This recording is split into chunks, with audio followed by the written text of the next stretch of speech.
Dinas Damkar memiliki berbagai tugas pokok dalam melakukan pelatihan bagi petugas relawan kebakaran, khususnya bagi pengemudi mobil pemadam kebakaran. Setelah diberikan pembekalan dan pelatihan, maka mereka pun akan mendapatkan sertifikasi One Pin sebagai tanda mereka telah lulus uji kompetensi dari Dinas Damkar.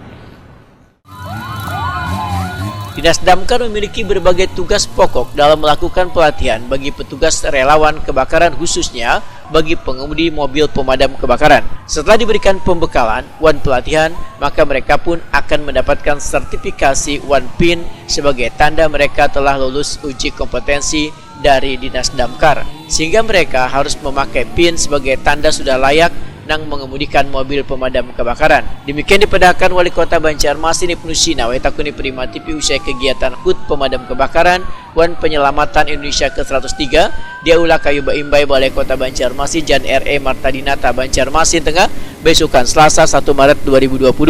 Ibnu Sina menghimbau kepada seberatan satuan pendidikan untuk memberikan pembekalan terkait dengan musibah kebakaran serta wayah berada di jalan raya untuk melakukan tugas kemanusiaan.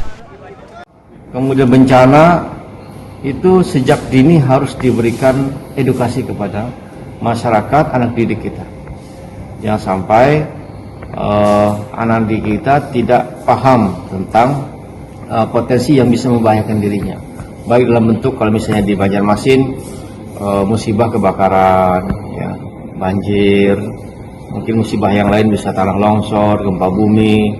Apa yang harus dilakukan ketika terjadi musibah tersebut, sehingga meminimalisir terjadinya korban jiwa atau minimal korban tidak terlalu parah gitu ya, apalagi korban nyawa. Saya kira itu. Ibnu Sina meminta warga supaya di setiap rumah harus memiliki APAR atau alat pemadam kebakaran jenis tabung sehingga bisa melakukan pemadaman atau pencegahan dini penyebaran kobaran api.